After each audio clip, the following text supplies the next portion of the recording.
ACT Teachers Party List Representative Antonio Tino. Kong, good morning. Morning, Rod. Morning sa ating mga tagapakinig. Opo, kari-report lang ng ating RMN Davao yung nangyaring malawakang pagbaha sa kanila kahapon.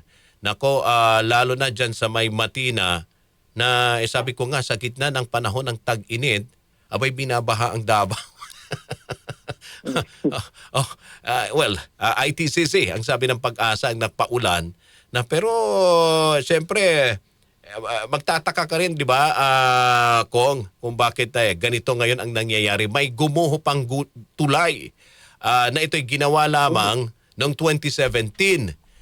Pero bumagsak yung tulay na yon dahil sa pagbaha pa rin. Now, etong paghihimok po ninyo sa Office of the Ombudsman na imbestigahan ang mga maanumalyang, maanumalyang flood control projects. Nung nakaraang taon pa ito, Kong, at hanggang ngayon, ito pa rin ang inyong panawagan sa Ombudsman.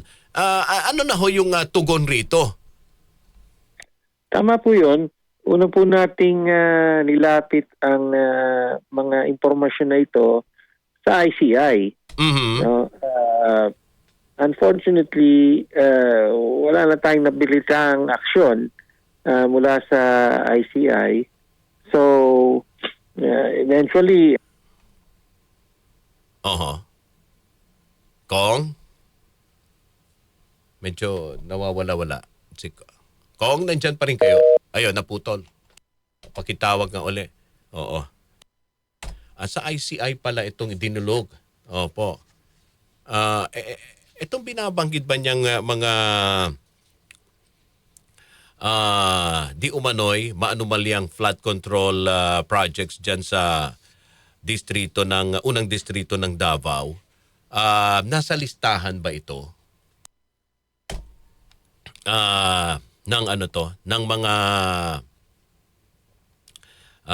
parang hindi, no? Hindi kasama sa listahan ng mga inimbestigahan ng ICI nung nakaraang taon. Opo.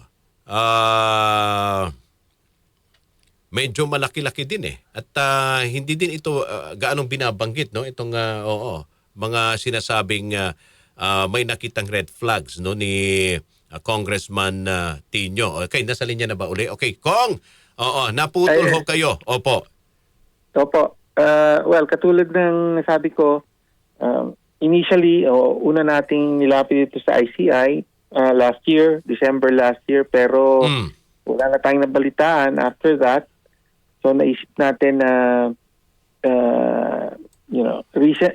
recently kasi nagbabanggit ang Ombudsman na mag-file siya ng iba't ibang mga kaso related sa flood control sa iba't ibang individual. So sabi natin, dali na natin sa Ombudsman ito and hopefully magkaroon ng aksyon. So kaya po nag-file tayo kahapon, final natin kahapon yung actually it's a request to the Ombudsman na imbestigahan. Ito nga yung 80 contracts in total yan ng mga flood control projects along Davao River and Matina River sa first district ng Davao worth 4.4 billion pesos. Isa-isa po natin yan. So tinignan natin mula sa General Appropriations Act, sa budget from 2019 hanggang 2022.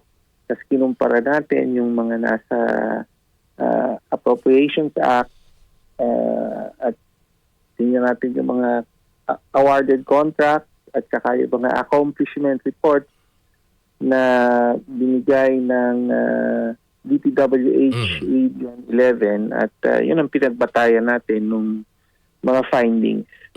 Well, sa madaling salita, Kong, itong binabanggit ninyong mga di umano'y maanumalyang flood control projects dyan sa District 1 ng Davao, hindi kasama sa listahan ng ICI na inimbestigahan nung nakarang taon.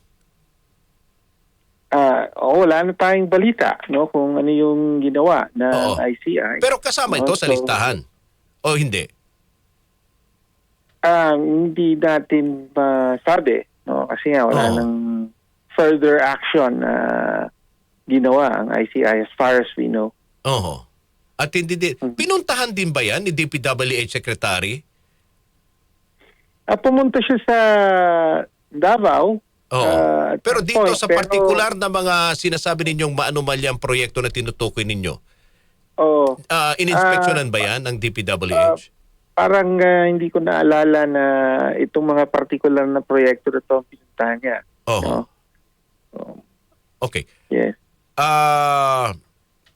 Paano nyo na-discover itong mga sinasabi ninyong maanumalyang flood control projects? At may nakita ho kayong red flags dyan sa implementasyon? Una nating na actually sa through yung Sumbong sa Pangulo website. Oho. Yung mga initial na project may mga initial projects tayo na nakita nung nag-search tayo ng mga proyekto sa Davao City.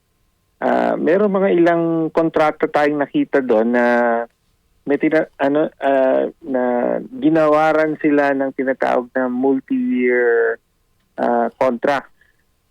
No? So, ibig sabihin, isang proyekto, pero ang funding niya is for more than 1 year. No? Merong, ibig sabihin, 3 taon na popondohan yan.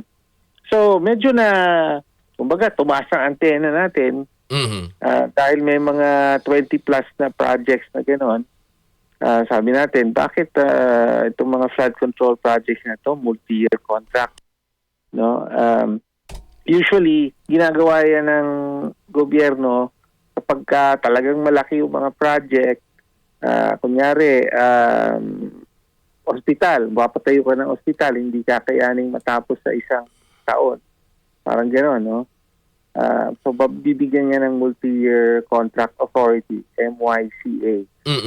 Pero dito, nakita natin, ito yung mga ordinaryong flood control projects, bakit multi-year contract authority ang nakalagay sa budget? So, yun yung initial na, humingi tayo ng initial na information from DPWH Region 11 on these 20 plus contracts. And then may mga nakita na tayong iba pang anomalya katulad nung dun sa binigay na initial na datos, may nakita tayo parang nag-overlap na may dalawang proyekto nag-overlap. Pare-pareho. Pareho. May hiwalay na funding pero ba't parang sa isang lugar lang yan? Tapos meron naman parang short-changing. Ang pondo ay para sa parang ganito, 150 meters dapat, pero yung actual na dineliver ay 60 meters lang. Parang gano'n, no? At meron naman mga walang anumang detalye sa kontrata kung gaano kahaba. Dapat bawat flood control project, merong station numbers na tinatawag. No? Parang kung sa highway, parang mga kilometer numbers. Sa flood control project, station numbers. Yung mga maraming kontrata, walang gano'n. No? Para malaman mo kung gaano kahaba ba dapat, ilang metro ba dapat ang haba ng flood control project. Walang gano'n. No? So, yun, yung mga nakita natin gano'n, so pinalawig pa natin. So, from an initial parang 20 plus contract, ay umabot sa 120 yung sinuri natin. Okay. At dun sa 120 na yon ay sabi natin 80 yung mga mukhang merong anomalya. Oo. Okay. Itong lahat ng mga binabanggit po ninyong mga flood control projects na sinasabi umaabot sa 4.4 billion at may nakita ko kayong red flags rito at posibleng manumalya ang pagpapatupad rito. Ito ba ay nagpatupad kaninong administrasyon? Kailan po ito? Sa panahon ba ni PBBM? Panahon po ng dating administrasyon. Dating Pangulo. Panahon pa ng tatay ni Kong Pulong. Opo. Tama po. Okay. Kaya ko na itanong, paano nyo po na-discover? Kasi ang sinasabi rito sa panig naman na ni Congressman Paulo Duterte ng unang distrito ng Davao, kasi dyan nyo sinasabi, may mga nakita kayo mga kaduda-duda, mga pagpapatupad ng proyekto. Politically motivated ang accusations. Ang pinupuntirya lamang ang Davao dahil sa mainit ang mga Duterte ngayon, kaya sila ang ginigipit. Bakit hindi daw sa ibang mga, marami ding mga pagdating sa usapin ng flood control, maraming mga lugar mas malalaki pa, no, yung mga binabanggit na anomalya. Bakit Davao lang?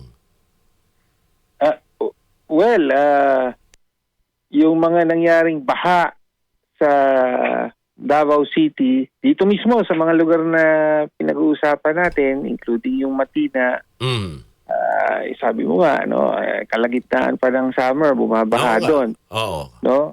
Well, ito mismo ang dahilan kung bakit inaral natin yung mga proyekto sa Davao City. Hindi siya pinupuntirya, kundi meron talagang basis, may dahilan. May sabit kaya meron tayong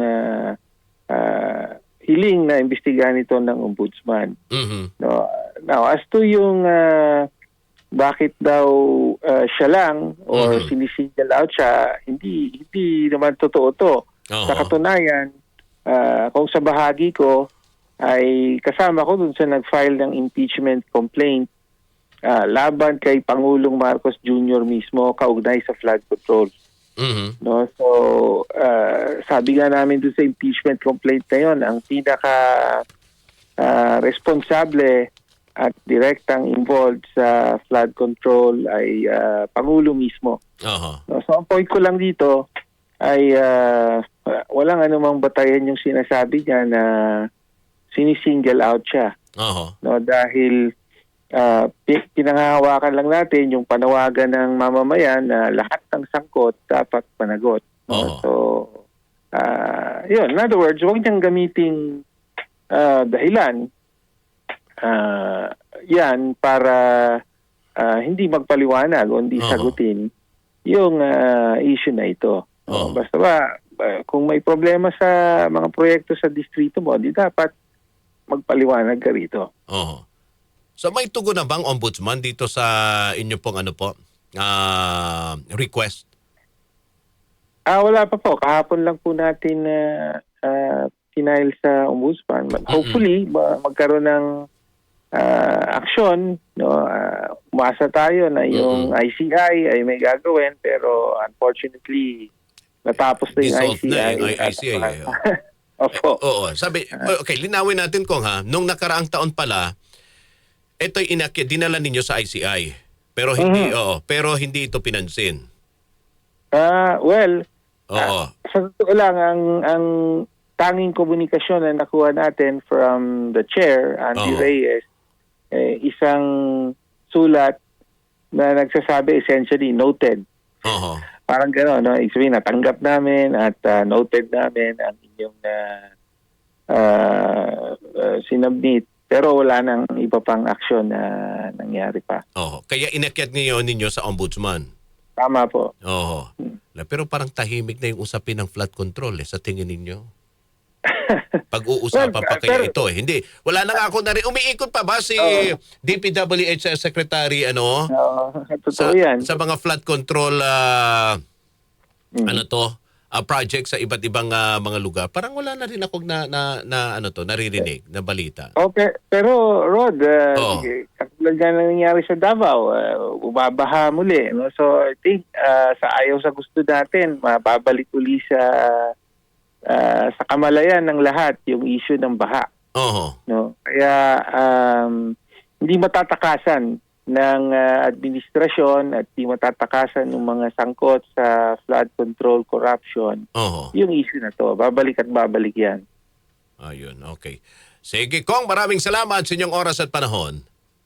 Maraming salamat. Magandang umaga po. ACT Teachers Party List Representative